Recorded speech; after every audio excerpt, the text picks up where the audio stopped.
കൊച്ചുകുട്ടികൾ വരിവരിയായി വിശുദ്ധ അൽഫോൻസാമയുടെ ജന്മഗൃഹം ലക്ഷ്യമാക്കി നടക്കുന്നത് കണ്ട് നാട്ടുകാരുടെ മനം കുളിർത്തു.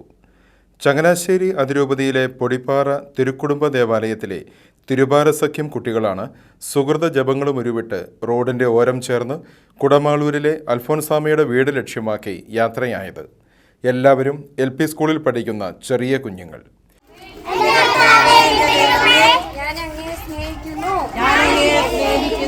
എന്റെ കർത്താവേ, എന്റെ ദൈവമേ,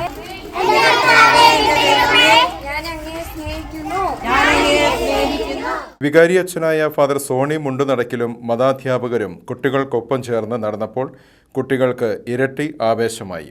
കുടമാളൂരിലെ മുത്തിയമ്മയുടെ 900 വർഷം പഴക്കമുള്ള ദേവാലയത്തിൻ്റെ ചരിത്രത്തെക്കുറിച്ച് അച്ഛൻ കുട്ടികളോട് വിശദീകരിച്ചു. പഴയകാല നേർച്ചകൾ, പാരമ്പര്യങ്ങൾ തുടങ്ങിയവയെക്കുറിച്ചും വിശദീകരിച്ചു.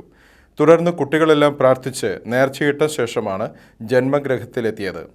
ഇവിടെ അൽഫോൻസാമ ഉപയോഗിച്ച കട്ടിൽ, കിണർ, പ്രാർത്ഥനാപൂർവം അമ്മ നടന്ന സ്ഥലങ്ങൾ ഇതെല്ലാം ധ്യാനപൂർവമാണ് കുട്ടികൾ വീക്ഷിച്ചത്.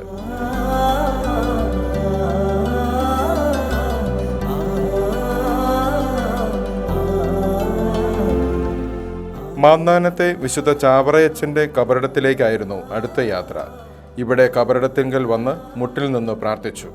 തിരുബാലസഖ്യത്തിലെ കുട്ടികൾക്ക് മറക്കാനാവാത്ത ആത്മീയ യാത്രയായി ഇത് മാറിയെന്ന് കുട്ടികളുടെ മാതാപിതാക്കളും വ്യക്തമാക്കുന്നു.